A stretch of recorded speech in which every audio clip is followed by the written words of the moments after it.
The Three Musketeers by André Dumas. Chapter 2. The Antechamber of Monsieur de Treville.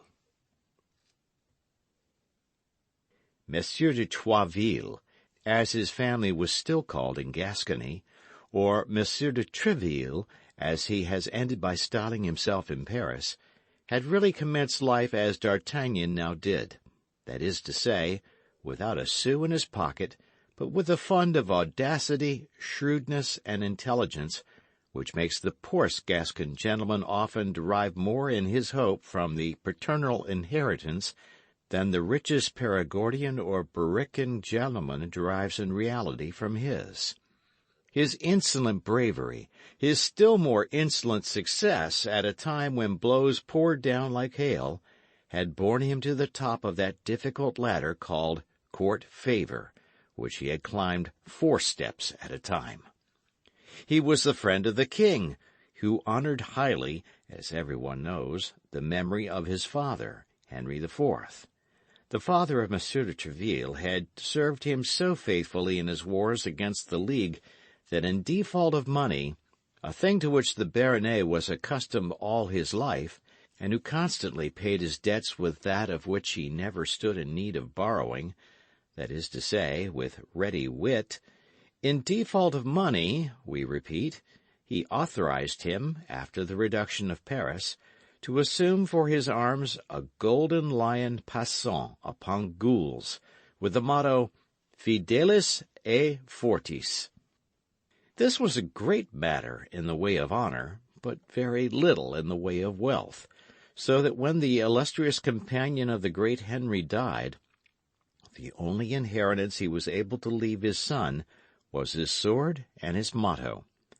Thanks to this double gift and the spotless name that accompanied it, Monsieur de Treville was admitted into the household of the young prince, where he made such good use of his sword and was so faithful to his motto, that Louis XIII, one of the good blades of his kingdom, was accustomed to say that if he had a friend who was about to fight, he would advise him to choose as a second, himself first, and Treville next, or even perhaps before himself. Thus Louis XIII had a real liking for Treville, a royal liking, a self-interested liking, it is true, but still a liking. At that unhappy period it was an important consideration to be surrounded by such men as Treville. Many might take for their device the epithet strong, which formed the second part of his motto, but very few gentlemen could lay claim to the faithful, which constituted the first. Treville was one of these latter. His was one of those rare organizations endowed with an obedient intelligence like that of the dog, with a blind valor, a quick eye, and a prompt hand, to whom sight appeared only to be given to see if the king were dissatisfied with anyone, and the hand to strike this displeasing personage, whether a Besme, a Maurevers, a Potiot-Mer, or a Vitry. In short, up to this period nothing had been wanting to Treville but opportunity. But he was ever on the watch for it, and he faithfully promised himself that he would not fail to seize it by its 3 hairs whenever it came within reach of his hand. At last Louis XIII made Treville the captain of his Musketeers, who were to Louis XIII in devotedness, or rather in fanaticism, what his ordinaries had been to Henry III, and his Scotch Guard to Louis XI. On his part, the cardinal was not behind the king in this respect.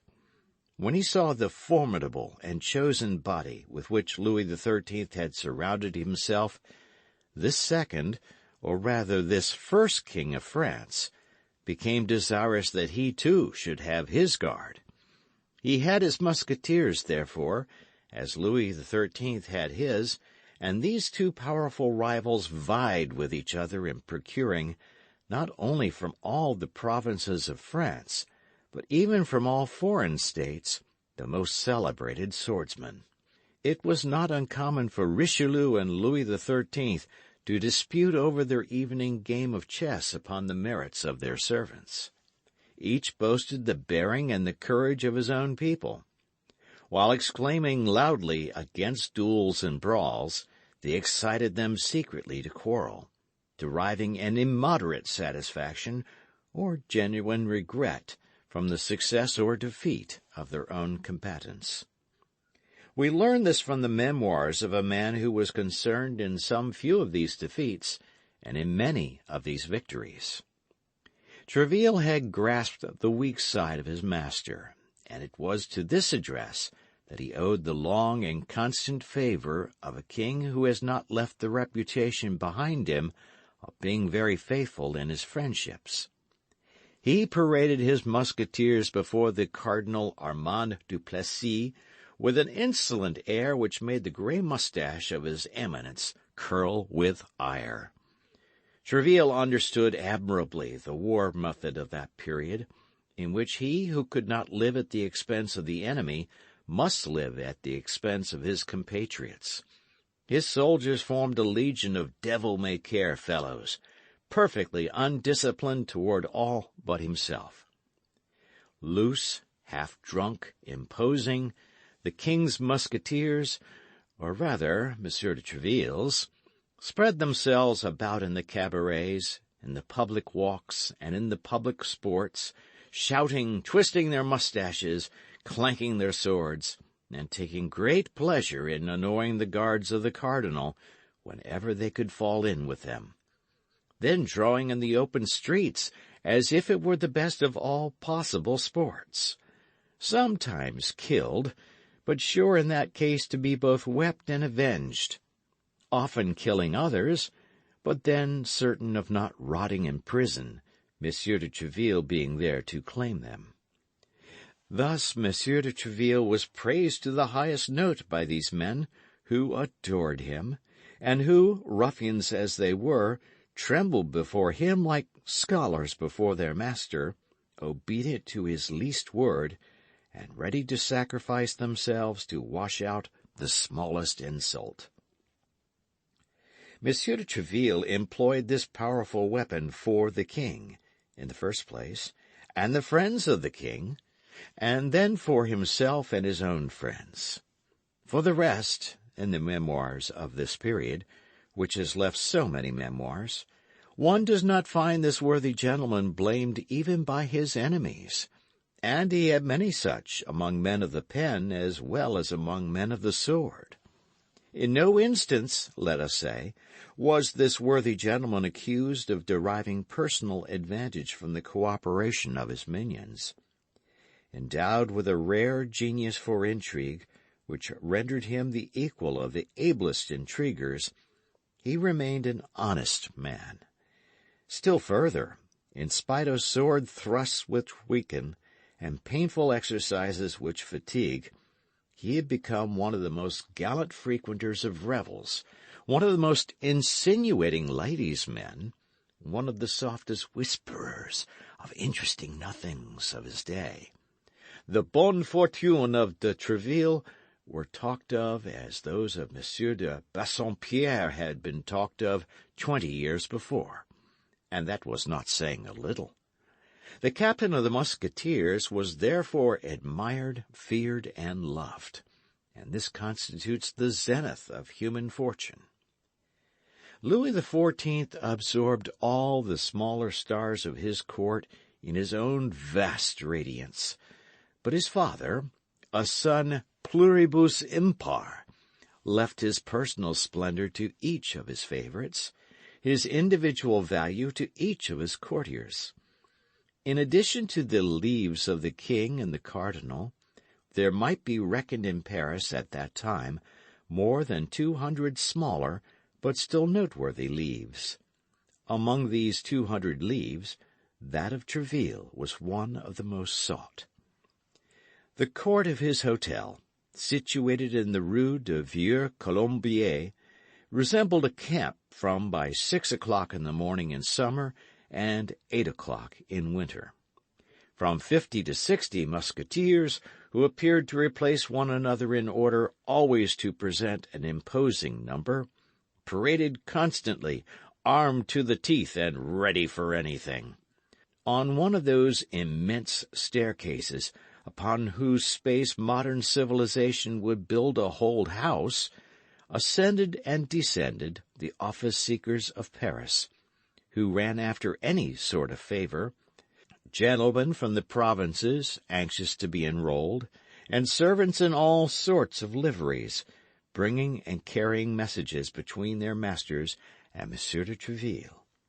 In the antechamber, upon long circular benches, reposed the elect, that is to say, those who were called. In this apartment a continued buzzing prevailed from morning till night, while Monsieur de Treville, in his office contiguous to this antechamber, received visits, listened to complaints, gave his orders, and, like the king in his balcony at the Louvre, had only to place himself at the window to review both his men and arms. The day on which D'Artagnan presented himself, the assemblage was imposing, particularly for a provincial just arriving from his province. It is true that this provincial was a Gascon, and that, particularly at this period, the compatriots of D'Artagnan had the reputation of not being easily intimidated. When he had once passed the massive door, covered with long square-headed nails, he fell into the midst of a troop of swordsmen, who crossed one another in their passage, calling out, quarrelling, and playing tricks one with another. In order to make one's way amid these turbulent and conflicting waves, it was necessary to be an officer, a great noble, or a pretty woman. It was then, into the midst of this tumult and disorder, that our young man advanced with a beating heart, ranging his long rapier up his lanky leg, and keeping one hand on the edge of his cap, with that half-smile of the embarrassed provincial who wishes to put on a good face.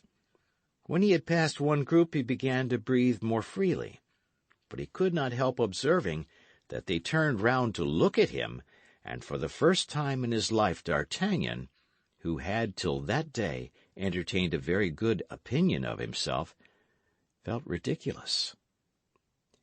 Arrived at the staircase, it was still worse. There were 4 musketeers on the bottom steps, amusing themselves with the following exercise, while 10 or 12 of their comrades waited upon the landing-place to make their turn in the sport. One of them, stationed upon the top stair, naked sword in hand, prevented, or at least endeavored to prevent, the 3 others from ascending. These 3 others fenced against him with their agile swords. D'Artagnan at first took these weapons for foils, and believed them to be buttoned, but he soon perceived by certain scratches that every weapon was pointed and sharpened, and that at each of these scratches not only the spectators, but even the actors themselves, laughed like so many madmen. He who at the moment occupied the upper step kept his adversaries marvellously in check. A circle was formed around them. The conditions required that at every hit the man touched should quit the game, yielding his turn for the benefit of the adversary who had hit him. In 5 minutes 3 were slightly wounded, one on the hand, another on the ear, by the defender of the stair, who himself remained intact, a piece of skill which was worth to him, according to the rules agreed upon, 3 turns of favor. However difficult it might be, or rather, as he pretended it was, to astonish our young traveller, this pastime really astonished him. He had seen in his province, that land in which heads became so easily heated, a few of the preliminaries of duels, but the daring of these 4 fencers appeared to him the strongest he had ever heard of, even in Gascony. He believed himself transported into that famous country of giants into which Gulliver afterward went and was so frightened. And yet he had not gained the goal, for there were still the landing-place and the antechamber. On the landing they were no longer fighting, but amused themselves with stories about women, and in the antechamber with stories about the court. On the landing D'Artagnan blushed. In the antechamber he trembled. His warm and fickle imagination, which in Gascony had rendered him formidable to young chambermaids, and even sometimes their mistresses, had never dreamed, even in moments of delirium, of half the amorous wonders or a quarter of the feats of gallantry which were here set forth in connection with names the best known and with details the least concealed. But if his morals were shocked on the landing, his respect for the cardinal was scandalized in the antechamber. There, to his great astonishment, D'Artagnan heard the policy which made all Europe tremble criticized aloud and openly, as well as the private life of the cardinal, which so many great nobles had been punished for trying to pry into. That great man who was so revered by D'Artagnan the elder served as an object of ridicule to the Musketeers of Tréville, who cracked their jokes upon his bandy legs and his crooked back. Some sang ballads about Madame d'Aiguillon, his mistress, and Madame Cambalet, his niece, while others formed parties and plans to annoy the pages and guards of the Cardinal Duke, all things which appeared to D'Artagnan monstrous impossibilities. Nevertheless, when the name of the king was now and then uttered unthinkingly amid all these cardinal jests, a sort of gag seemed to close for a moment on all these jeering mouths. They looked hesitatingly around them, and appeared to doubt the thickness of the partition between them and the office of Monsieur de Tréville. But a fresh allusion soon brought back the conversation to his Eminence, and then the laughter recovered its loudness, and the light was not withheld from any of his actions. "Certes, these fellows will all either be imprisoned or hanged," thought the terrified D'Artagnan, "and I, no doubt, with them. For from the moment I have either listened to or heard them, I shall be held as an accomplice. What would my good father say, who so strongly pointed out to me the respect due to the cardinal, if he knew I was in the society of such pagans?" We have no need, therefore, to say that D'Artagnan dared not join in the conversation, only he looked with all his eyes and listened with all his ears, stretched his five senses so as to lose nothing, and despite his confidence on the paternal admonitions, he felt himself carried by his tastes and led by his instincts to praise rather than to blame the unheard-of things which were taking place. Although he was a perfect stranger in the court of Monsieur de Tréville's courtiers, and this his first appearance in that place, he was at length noticed, and somebody came and asked him what he wanted. At this demand D'Artagnan gave his name very modestly, emphasized the title of compatriot, and begged the servant who had put the question to him to request a moment's audience of Monsieur de Tréville, a request which the other, with an air of protection, promised to transmit in due season. D'Artagnan, a little recovered from his first surprise, had now leisure to study costumes and physiognomy. The centre of the most animated group was a musketeer of great height and haughty countenance, dressed in a costume so peculiar as to attract general attention. He did not wear the uniform cloak, which was not obligatory at that epoch of less liberty but more independence, but a cerulean blue doublet, a little faded and worn, and over this a magnificent baldric worked in gold, which shone like water ripples in the sun. A long cloak of crimson velvet fell in graceful folds from his shoulders, disclosing in front the splendid baldric, from which was suspended a gigantic rapier. This musketeer had just come off guard, complained of having a cold, and coughed from time to time affectedly. It was for this reason, as he said to those around him that he had put on his cloak, and while he spoke with a lofty air and twisted his moustache disdainfully, all admired his embroidered baldric, and D'Artagnan more than anyone. "What would you have?" said the Musketeer. "This fashion is coming in. It is a folly, I admit, but still it is the fashion. Besides, one must lay out one's inheritance somehow." "Ah, Porthos," cried one of his companions, "don't try to make us believe you obtained that baldric by paternal generosity. It was given to you by that veiled lady I met you with the other Sunday, near the gate Saint-Honore." "No, upon honour and by the faith of a gentleman.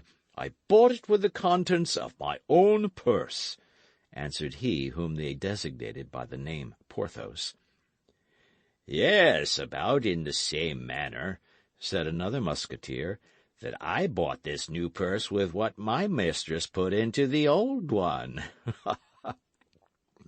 "It's true, though," said Porthos, "and the proof is that I paid 12 pistoles for it."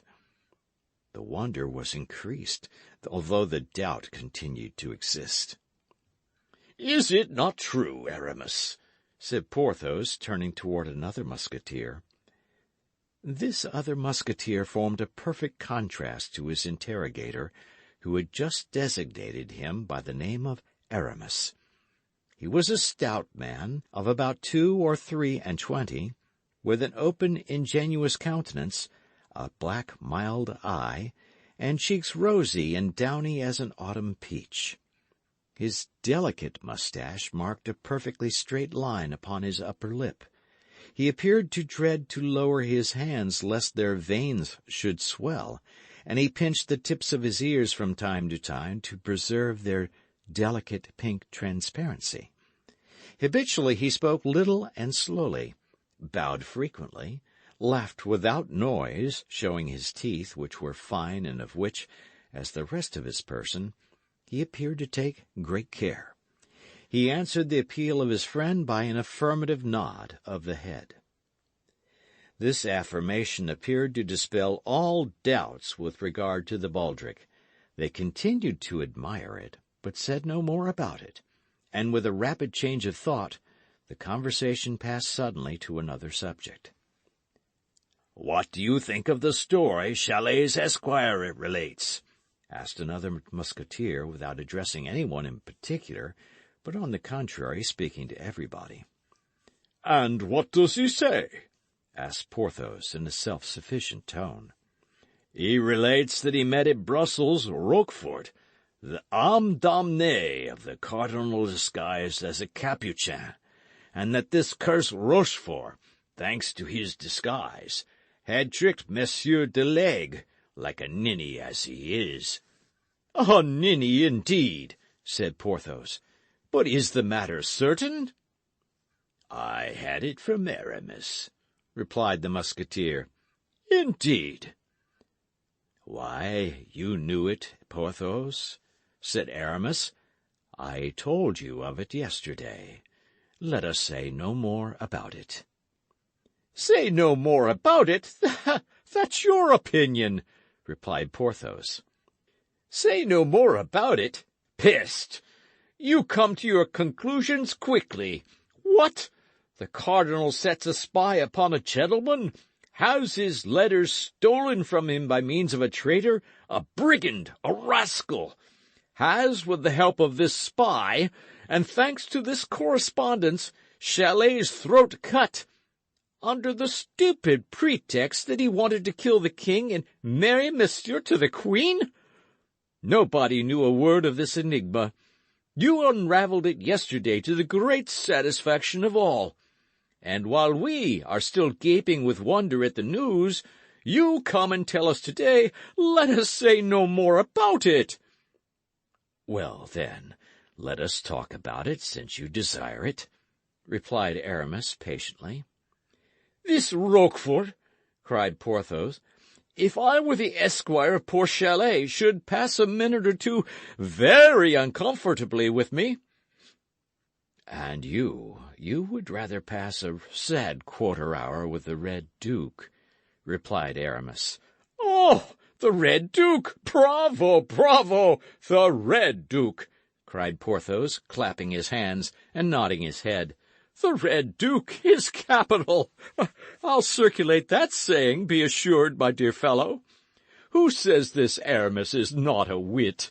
What a misfortune it is you did not follow your first vocation! What a delicious abbé you would have made! Oh, it's only a temporary postponement, replied Aramis. I shall be one some day. You very well know, Porthos, that I continue to study theology for that purpose. He will be one, as he says, cried Porthos. He will be one sooner or later. Sooner, said Aramis. He only waits for one thing to determine him to resume his cassock, which hangs behind his uniform, said another Musketeer. What is he waiting for? Asked another. Only till the Queen has given an heir to the crown of France. No jesting upon that subject, gentlemen, said Porthos. Thank God the Queen is still of an age to give one. They say that Monsieur de Buckingham is in France, replied Aramis, with a significant smile which gave to this sentence, apparently so simple, a tolerably scandalous meaning. Aramis, my good friend, this time you are wrong, interrupted Porthos. Your wit is always leading you beyond bounds. If Monsieur de Tréville heard you, you would repent of speaking thus. Are you going to give me a lesson, Porthos? Cried Aramis, from whose usually mild eye a flash passed like lightning. My dear fellow, be a musketeer or be an abbé. Be one or the other, but not both, replied Porthos. You know what Athos told you the other day. You eat at everybody's mess. Ah, don't be angry, I beg of you. That would be useless. You know what is agreed upon between you, Athos, and me. You go to Madame d'Aiguillon's, and you pay your court to her. You go to Madame de Bois Tracy's, the cousin of Madame de Chevreuse, and you pass for being far advanced in the good graces of that lady. Oh, good Lord! Don't trouble yourself to reveal your good luck. No one asks for your secret. All the world knows your discretion. But since you possess that virtue, why the devil don't you make use of it with respect to Her Majesty? Let whoever likes talk of the king and the cardinal, and how he likes, but the Queen is sacred, and if anyone speaks of her, let it be respectfully. Porthos, you're as vain as Narcissus. I plainly tell you so, replied Aramis. You know I hate moralizing, except when it is done by Athos. As to you, good sir, you wear too magnificent a baldric to be strong on that head. I will be an abbé if it suits me. In the meanwhile I am a musketeer. In that quality I say what I please, and at this moment it pleases me to say that you weary me. Aramis! Porthos! Gentlemen, gentlemen! Cried the surrounding group. Monsieur de Tréville awaits Monsieur d'Artagnan, cried a servant, throwing open the door of the cabinet. At this announcement, during which the door remained open, everyone became mute, and amid the general silence the young man crossed part of the length of the antechamber and entered the apartment of the captain of the Musketeers, congratulating himself with all his heart at having so narrowly escaped the end of this strange quarrel. End of chapter.